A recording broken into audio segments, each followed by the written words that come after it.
Hey everyone, it's AZ. Welcome back to episode number 23. I sat down with my friend, Vanessa Frost Piedrahita from the Pflugerville Fire Department in Travis County, Texas, and talked to her about the program at her department. She has been the health and fitness coordinator there for about the last 6.5 years, and she is a certified strength and conditioning specialist. I hope you enjoy the episode. Please subscribe to the podcast and share with someone you know. Thank you. Thank you for joining me on the Fire Rescue Wellness Podcast. I'm your host, AZ. I find the research and resources and then provide the fire service with the so what, now what, to ensure the health and well-being of every member of our profession. Together, let's thrive. Hey everyone, welcome back to the Fire Rescue Wellness Podcast. I'm your host, AZ, and today I am here with my friend, Vanessa Frost. Oh my gosh, I practiced and now I'm not saying it right. You can do it. Piedrahita. Yes. Did I do it? Yes. Piedrahita. Okay, I rolled my R's. I'm very excited. And I'm really thrilled to have Vanessa here today because she has potentially the coolest job of anyone I know. But as always, we're going to get started with the rapid fire questions. Actually, you know what? We'll do the disclaimer first. Let's mix it up. Vanessa works for a fire department in Travis County, Texas. Is that right? Correct. Yes. Pflugerville. Is that also correct? Yes, it is the Pflugerville Fire Department. That's kind of what we're known as. Our official name is the Travis County Emergency Services District 2, so you could understand why we go by Pflugerville Fire instead. Pflugerville seems easier, but because she is an employee of the fire department, we just want to make it really clear that the views that she's expressing today, the views and opinions are her own and do not represent her employer. So let's get into those rapid fire questions. Are you ready? I'm ready. All right. Who is Vanessa Frost Piedrahita? I am a strength and conditioning coach. I am a wife, a mother, a person who loves coffee but tries not to drink too much of it, and a lifter of kind of heavy things. Kind of heavy things. Girl, I've seen your social media. They used to be heavy. Since becoming a parent, they're only kind of heavy.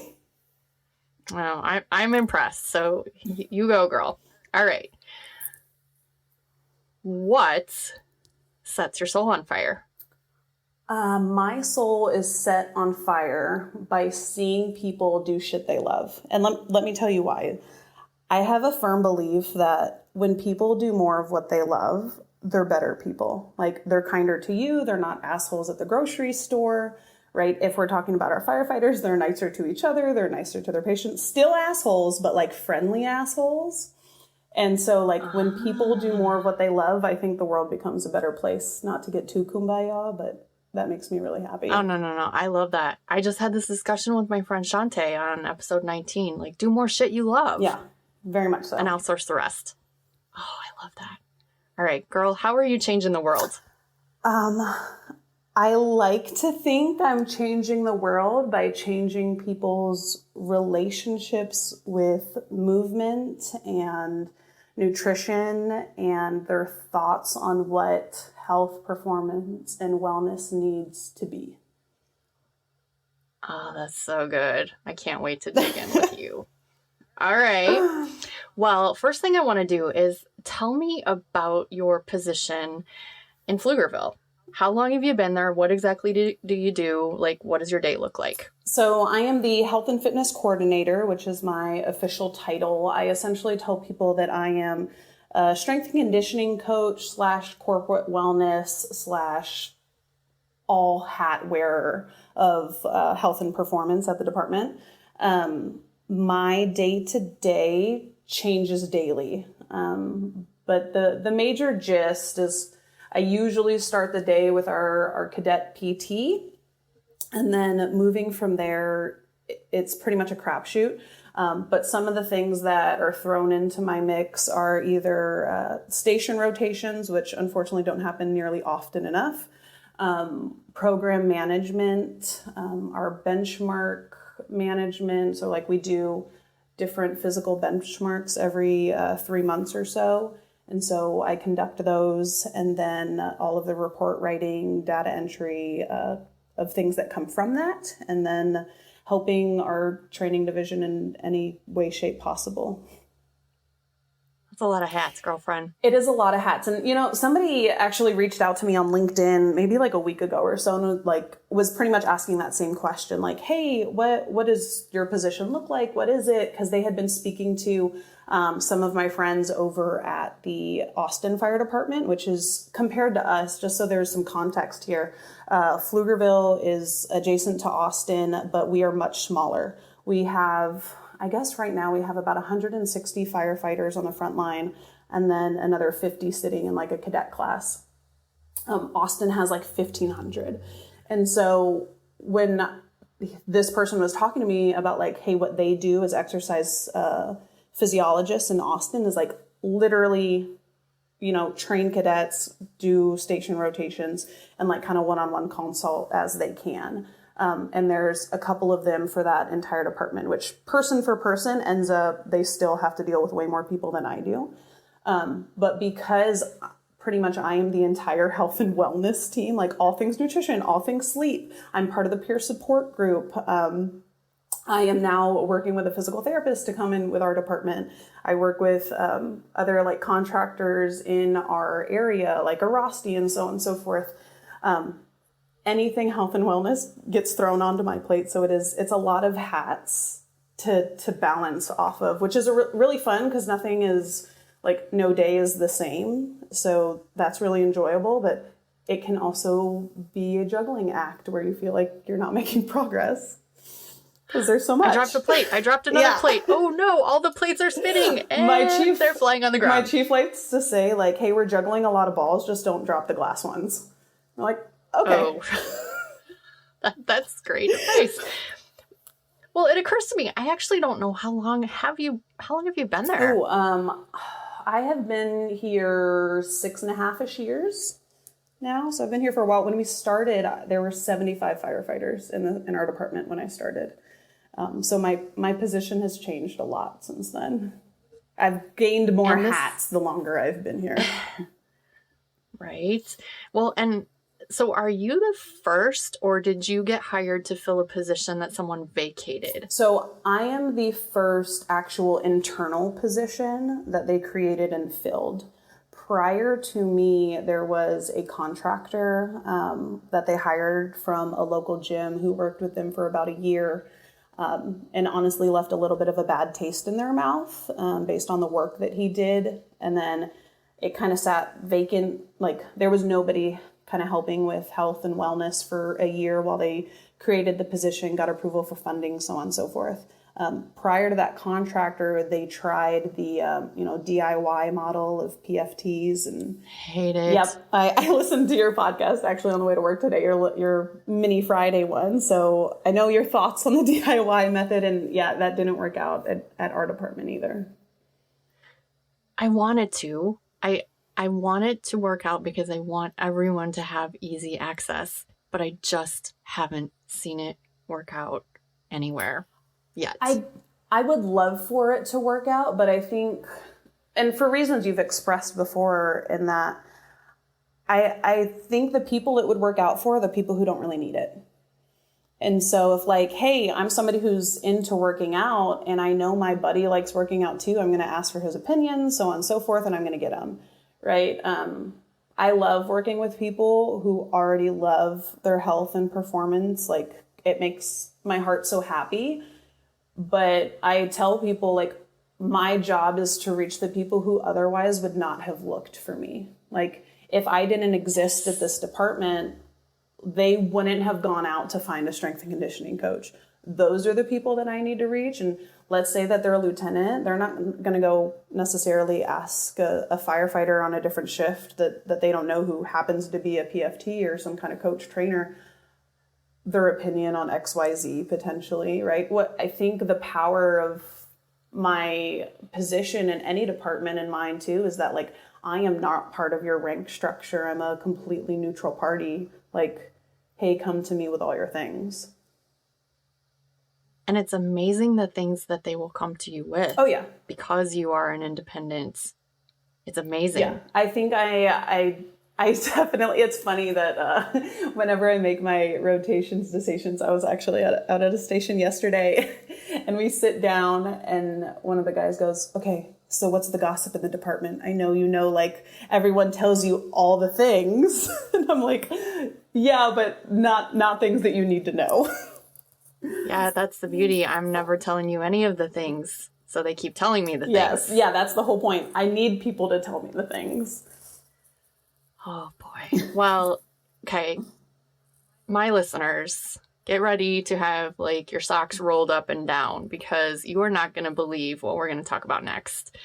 About maybe 6 months ago, it was over the summer, Vanessa sent me a document. And it's like, I just call it the manifesto because it is such a comprehensive, unbelievably informative document with a whole bunch of links to Google Docs within.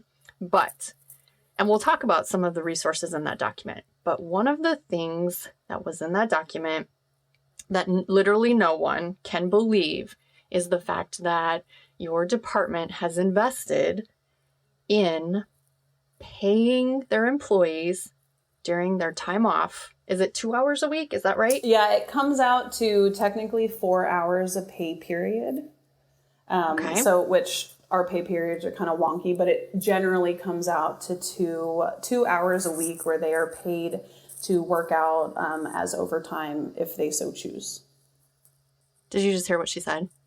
They get paid to work out as overtime if they so choose. So not just the privilege of working out on duty, because we know that that's a great perk.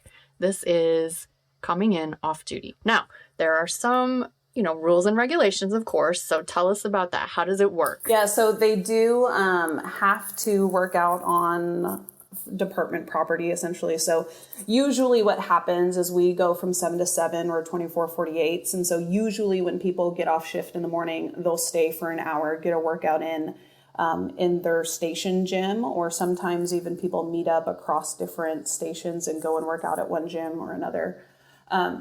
And then they record it on their timesheet, make a note of it. So that way they're, when their timesheet goes up the chain of command, they inform me via email, just telling me, hey, I did a workout. I don't always ask what. Sometimes we talk about what they did, but just so that way I can appropriately record training hours. But it's very much a have some integrity type system. And, people talk to me a lot about this and that is awesome. That is amazing. And I agree. It's totally amazing. If you were to do it, one of the firefighters and I did the math, and if you were to do it after each shift, which essentially you're allowed to do, except on if you were to do it and not work out on the weekends, which most people don't stay on the weekends anyways, right?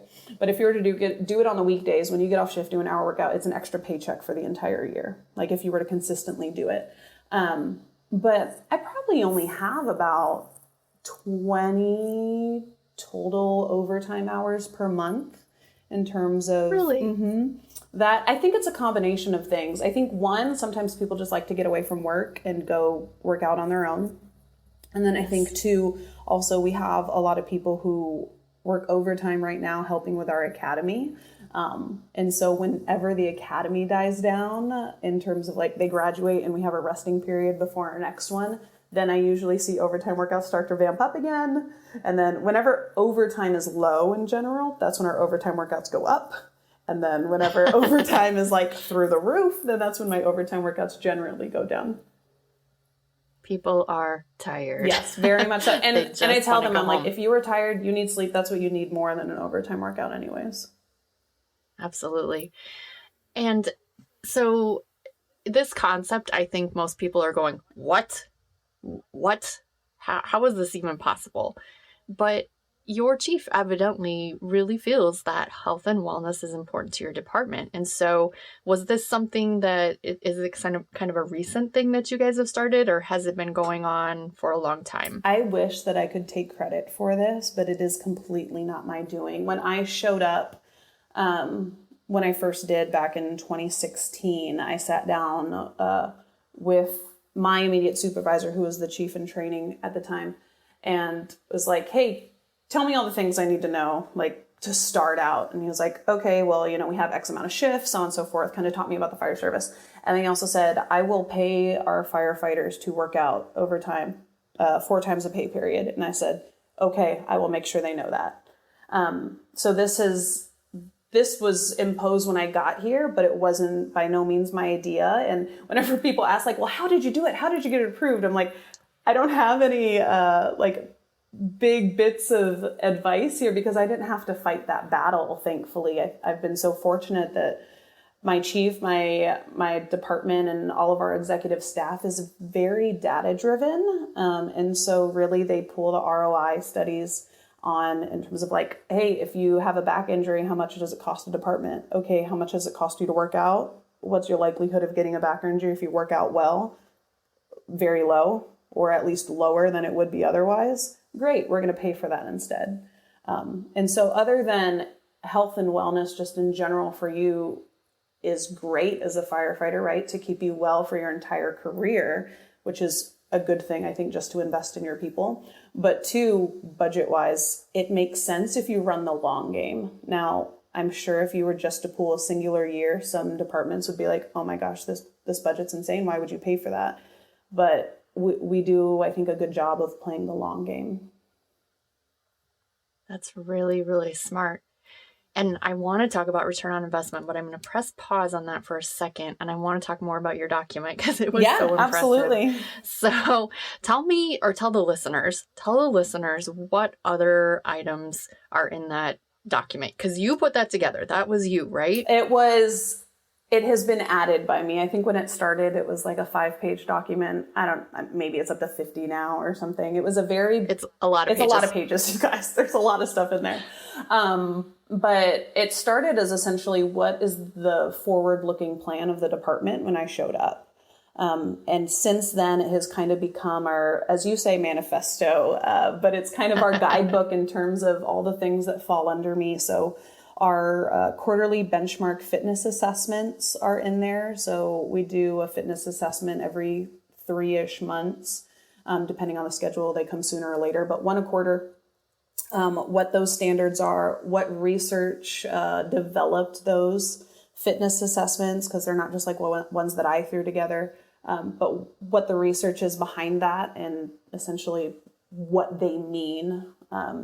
As well as what else is in there, everything that is included in our academy, what kind of classes they get while in their academy, as well as my methodology and the department's methodology behind low back injuries, soft tissue work. It is honestly built off of NFPA 1583, is kind of where all of the subcategories, I guess, kind of come from. And then I threw in there all of the resources available based on what I thought and what, my background and my education has told me should go in here. And then I also have like data in there from the last 7 years to see what that looks like for people and all the forms. So honestly, you could take that entire thing and you have everything you need to know, like from A to Z, what, no pun intended. I see what you did there. From A to Z, like how we built our program out. Now, I'm not saying take it and apply it to yours 100%. I do think that, fitness, wellness programs have to be departmentally individualized, because what works here at Pflugerville might not work up in Illinois. It might not work over on the West Coast, East Coast. It might not even work in the next town over from us, based on their size, based on their resources, based on their culture. So like if you went from 0, I would not say start with the kind of program we have. Our culture of fitness was being built a decade before I even showed up. And so start where you are, although I think we have a really good model of maybe what some departments can strive for, and some can adopt, yesterday, but you have to see where your department currently is. And just like where if a coach or a trainer meets with a person one-on-one, you meet them where they're at, right? You have to do the same with the department. Yes. And my listeners, it's really exciting because I did clear it with Vanessa before we got on, but we're going to put her document, a link to it, in the show notes Is that still okay? Yes. I don't think we'll be able to put a link, but you can email me. Okay. Yes, you can totally put my email in your show notes, and then they can email me and I can give that out to them, just because on the occasion that we update it, we want everybody to have the most recent version of what we do in there. So here comes the boom. We're going to put her email in the show notes. And if you would like to get your little eyes on this document, and I'm telling you, you do, email Vanessa. Hopefully you're not going to get 500 emails, girl. Yeah, hopefully. I mean, hopefully I do, and hopefully I don't. It may just take me a bit. I'll just throw you guys all on one big email and shoot it out. Perfect. Okay, so in addition, I know the answer to this because it's in the document, but let's tell the listeners, what other interventions is your department using? i.e., are you doing comprehensive physicals? Do you have fit for duty? Do you have et cetera, and so on? Tell us all the things. Yes, we're actually in the middle of our physical rotation right now, like in the building next door to me is where all of our medical physicals are happening. We do comprehensive medical physicals on an annual basis. They are based off of NFPA 1582. We work with a contracting company, which I don't know if you've heard of them, but they're starting to make their way into different states now. They're called Frontline Mobile Health, and they have been awesome in terms of they come to us and do our entire physical over here. It includes kind of your general physical stuff like hearing, eyesight, weight, body fat percentage. Depending on age, so we age stratify, we'll do chest x-rays, ultrasounds of, don't quote me on this, but like thyroid, bladder, testes for males and ovaries for females. I think that's all of ultrasound, just so that way we can catch hopefully any lumps should they show up or any abnormalities if they show up and catch them early.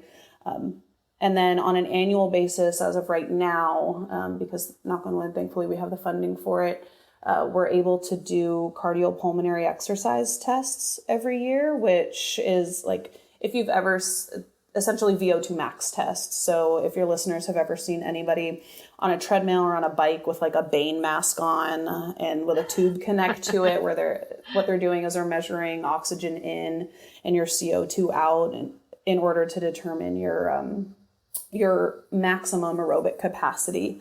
And so that physical is the main kicker in terms of our fit for duty stuff. We abide by 1582 for both our new hires and our incumbents for that. And so our third party vendor who does our physicals essentially has a form, and that form's in the document of like, hey, this person is fit for duty, green light. This person is fit for duty, but needs to follow up with their doctor within 90 days based on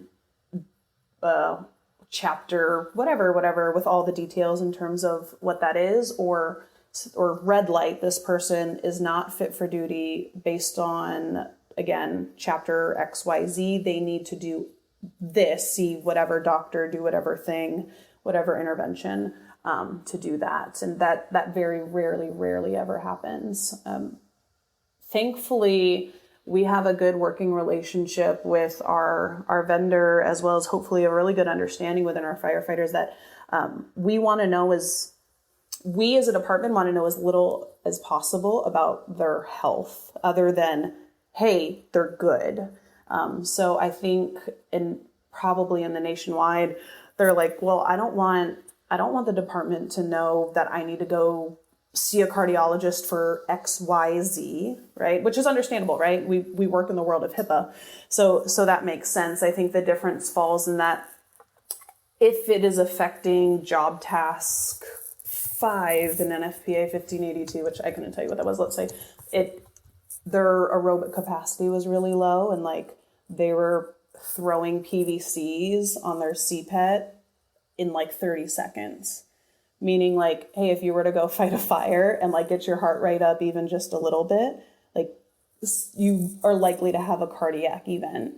And so we want to make sure you go get checked out by a doctor. That's something that the department would know, but we don't want to know like all the nitty gritty details of your physical. That's not something that we want, but we want you to have that. Like as a firefighter, we want you to know all those nitty gritty details so that way you can take care of your health. We just want to make sure you have access to it and have everything you need. So you want to know as much as necessary, but Correct. as little as possible. Yes, I think Perfect. That's the perfect way of saying it. As much as necessary that we know our firefighters are healthy and fit for duty based on whatever the research and the recent medical standards are. And then as little as possible in terms of like all the details you need to discuss with your doctor. That's why doctors exist. Go discuss them there. As long as you're fit enough to do your job, boom, we love it. Okay, so in terms of fit for duty, it's just the green light, yellow light, red light from their medical physical.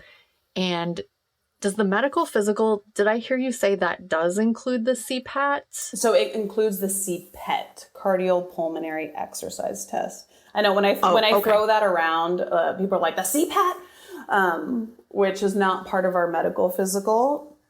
It's the CPET exercise or a VO2 max test, you could call it. That's just the technical term for the hospitals that we work with. And then, so it is the medical physicals as well as our fitness benchmarks. And I want to talk about those for a little bit because I know a lot of people are like, hey, should I do fitness assessments if I'm, a strength and conditioning coach who's coming in?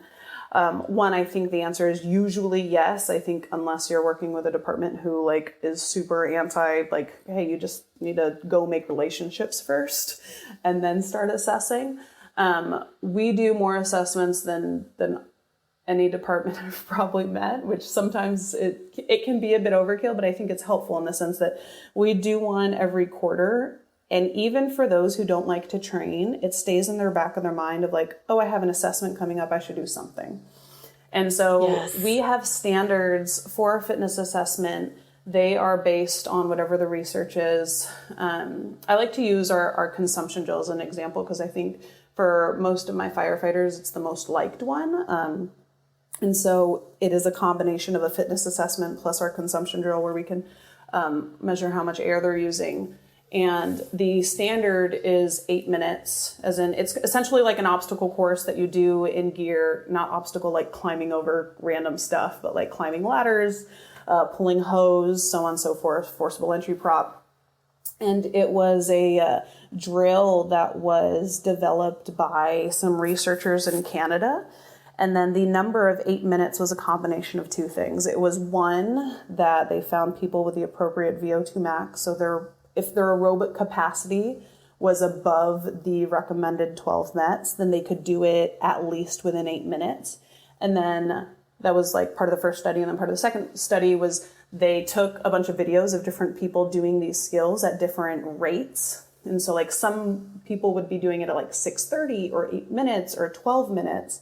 And then got a panel of actual firefighters ranging from 5 to 25 years and said, hey, how fast would you work on the fire ground? How fast would you want your firefighters working on the fire ground? Well, I don't want them running balls to the wall, right? But I also don't want them looking like they're just going on a Sunday stroll. And that number actually came out to 8:02. And so 8 minutes is the magic number. So let's say they have a firefighter who goes through our consumption drill. They get under 8 minutes, yay, hoorah, giant green stamp, right?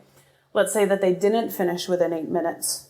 Perfectly fine. Let's say they finished in 9:30. Let's say they even finished in 15. Okay, that's okay. They finished. One, we just wanted them to get through it.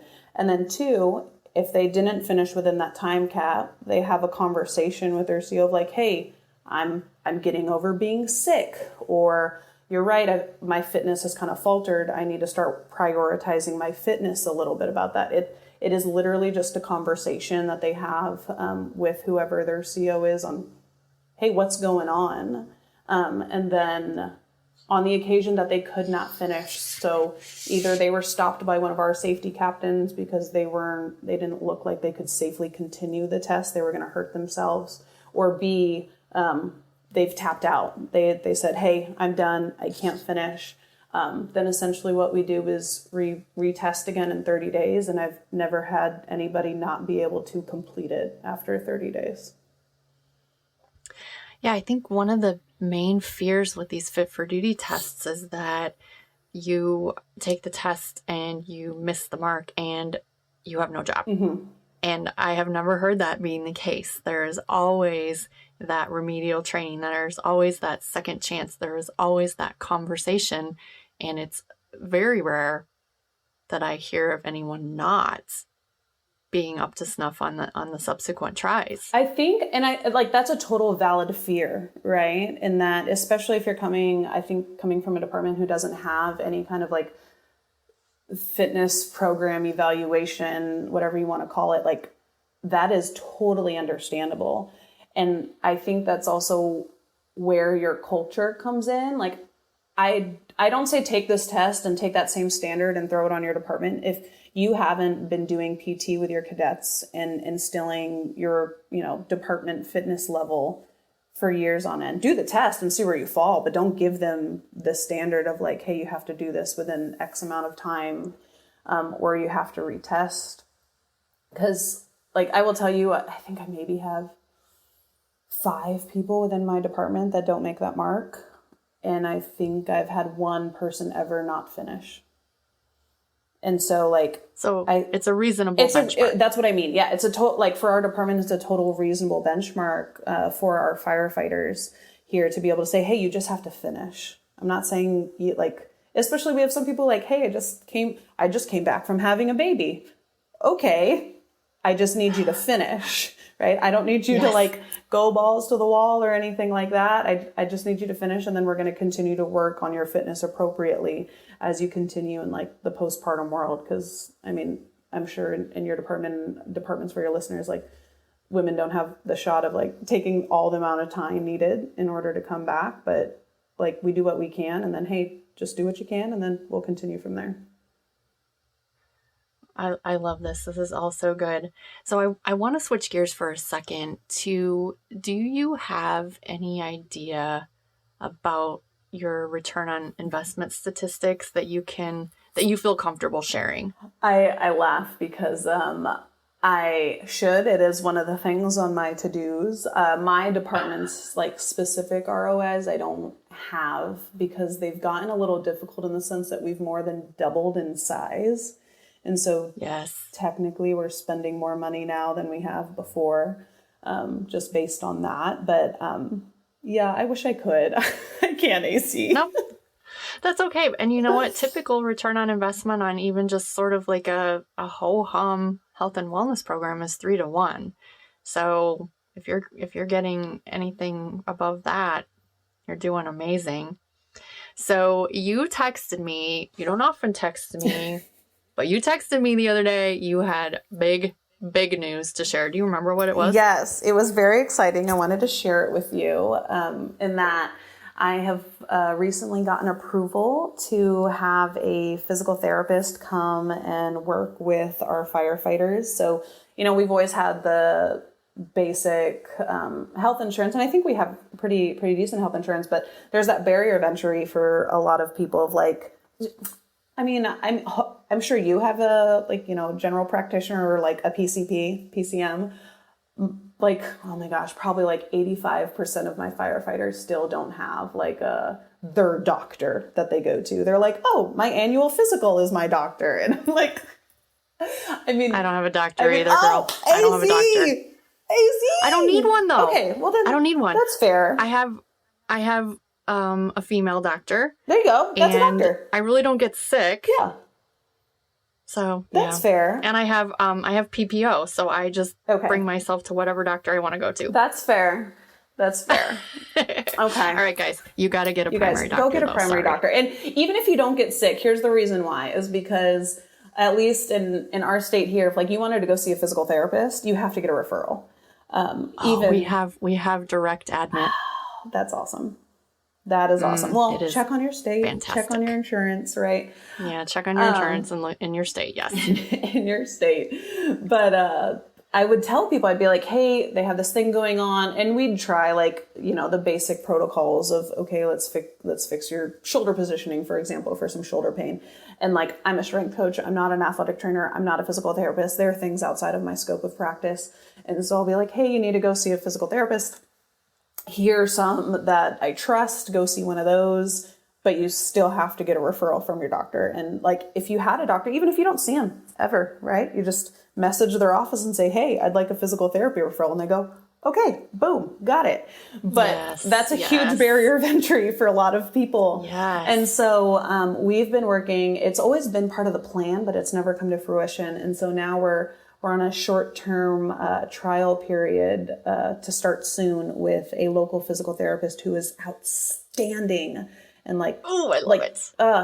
She's amazing. And she totally gets like the job and what's needed in the fire service versus like, hey, here's, an erg bike I'm going to spend 15 minutes on. And then a 5-pound dumbbell I'm going to lift. Like she is understanding. And a yellow miniband. Yeah. Don't forget and the yellow miniband.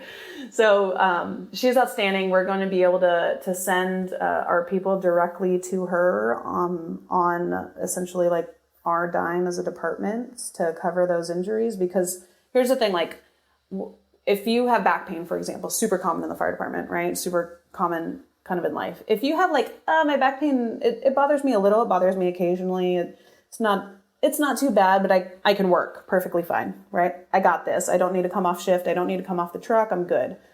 And so what do they do about it? Typically nothing, right? Most people. And then even if they see me, hey, Vanessa, I need, XYZ, I'm like, great, here's what we're going to do. Sometimes they follow it, sometimes they don't, right? But then it starts to get a little bit worse. And then it starts to get a little bit worse. And I'm like, hey, how's that feeling? Oh, it's not great, but I'm good. I'm not going to be on the truck. Don't take me off the truck. We're good. And for the caveat, I have zero power to ever take anybody off of a truck. As a strength and conditioning coach, you should never have that power. But I'm like, okay, you're good. Like, is it interfering with daily life? No, I'm okay. And they're, walking all funny. And then they still don't get anything done because that barrier of entry that we talked about. I don't want to go to my normal, doctor to find somebody. And so we have taken that out. I can then be like, hey, your back's been bothering you a bit. We've tried, the normal stuff that we can do in the gym. Let's get you to a physical therapist. Here's the number. Go call them. You are like, go get taken care of. And boom, they can just go straight, make an appointment and so on and so forth. But I'm very excited for that because I love it so much. It makes my heart so happy. And that like, that's what I can't help people with. Like, it's outside of my scope, and to give firefighters direct access to it feels awesome. Well, and here's the thing. Firefighters have this habit. I'll call it a habit. I don't know if it's the right word, but they explain what they need. Okay, so let's back up. Let me just try to explain this better. I had a guy come to me recently and he said, I have a really good idea. Our fire department needs to be educated on hydration and back pain. And he had like this little laundry list of things. And he said, so what I'm thinking is that you could train a few of us and then we could educate everybody. And I said, okay, right now you're undermining what you need.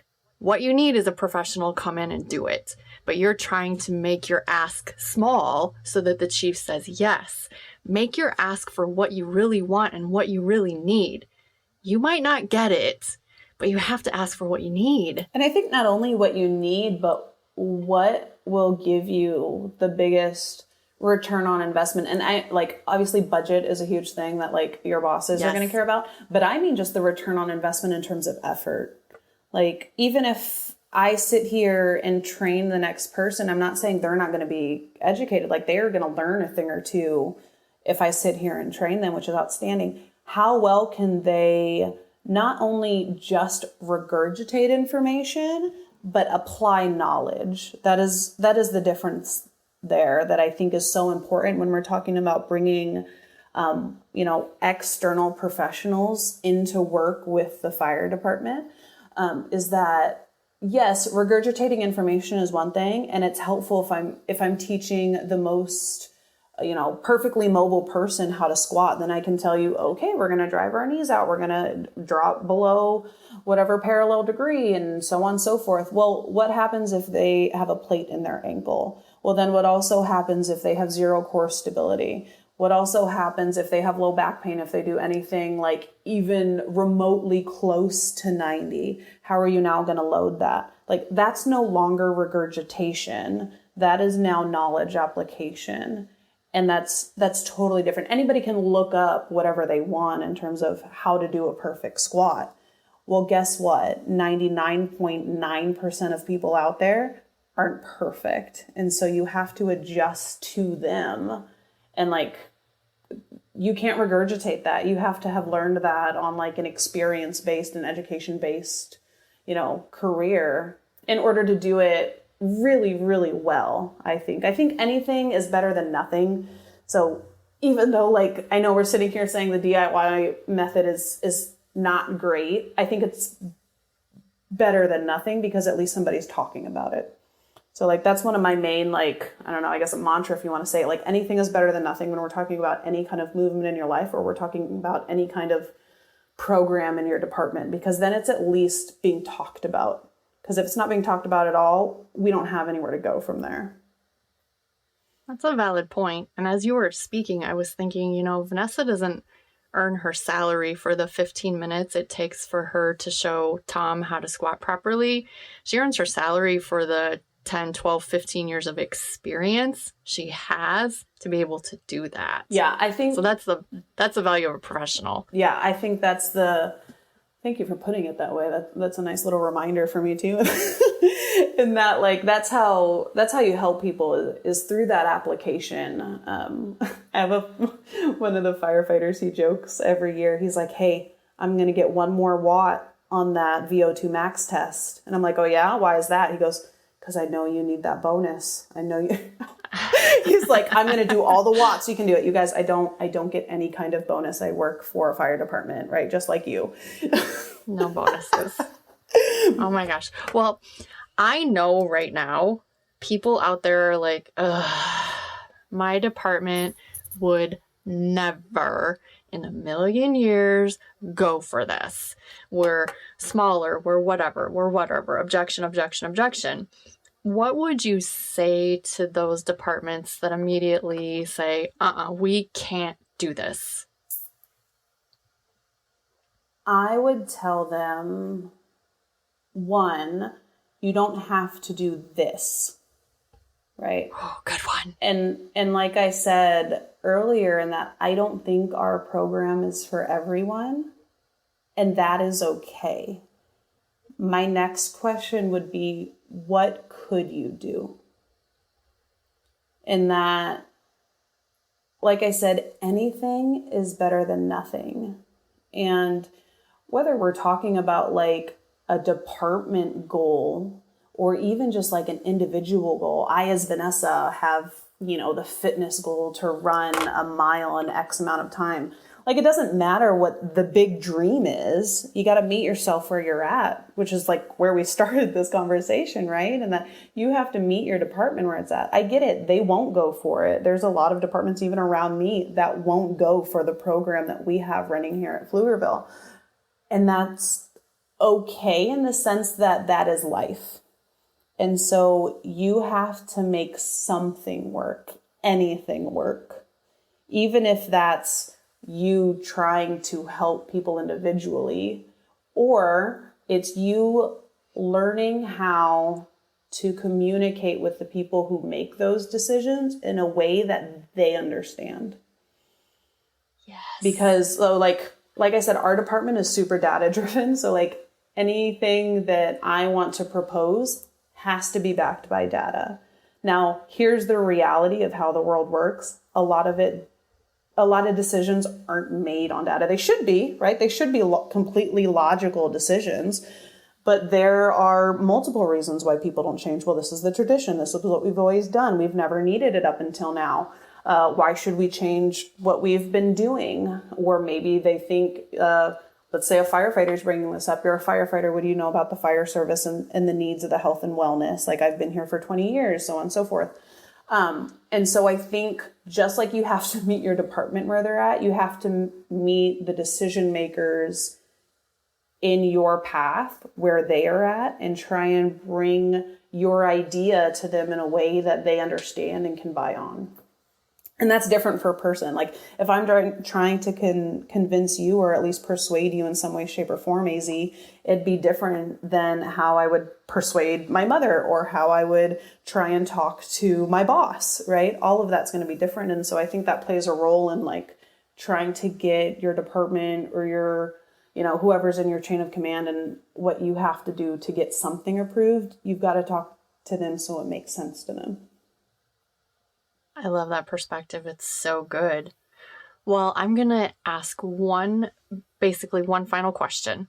Is there anything else that you wanted to talk about today that I just blew it and I forgot, or final thoughts for the listeners? I don't think we missed anything. I think I just want to reiterate that anything is better than nothing. And one, for a couple reasons. The first is a very selfish reason, and that I once went on a podcast and somebody asked me, it was for firefighters and kind of like first responders in general, like, what are people getting wrong a lot? And I went into I look back on it now and I literally cringe, some answer about how like I see people benching incredibly wrong often, and then it leads to shoulder issues and so on and so forth, which is fine for the right audience. But I think I missed my mark at that point in telling people that like when we are talking about health and wellness, either as firefighters for a department as a whole, for firefighters as individuals, anything is better than nothing. In that on the department level, like we said, at least the conversation of health and wellness is out there and you just have to keep trying to improve it. Or on the individual level, like especially in my department right now after physicals, some people get their numbers back from their VO2 max test and they're like, man, I'm in worse shape than I was last year. Like, I'm never going to get back to there. I'm like, well, what are you doing right now? Well, I haven't been we do a terrible job of timing because we always do it right after the holidays, right? But they're like, oh, I haven't done anything for the last 6 weeks. And like, I have no motivation to do anything. And I'm like, okay, well, what can we do? We can walk. That's a low barrier of entry. Like, you can plug your headphones in and go listen to your podcast or even walk on a treadmill and watch a movie. Great. We're going to start there because anything is better than nothing. And guess what? Once you establish the low-hanging fruit of anything, then you can do whatever the F you want, right? Then you can freaking build a skyscraper if you want to. But you got to start somewhere. You got to start on the ground. Meet them where they are, and you've got to start somewhere. I love it. Well, I enjoyed this conversation so much. Thank you so much for being my guest today. Absolutely. And listeners, I will put Vanessa's email and her Instagram handle in the show notes. And so give her a shout if you have questions or if you want your eyes on that little document. And that big document. Yeah, it's not little anymore. It's not little anymore. And with that, Annette and Vanessa are officially out.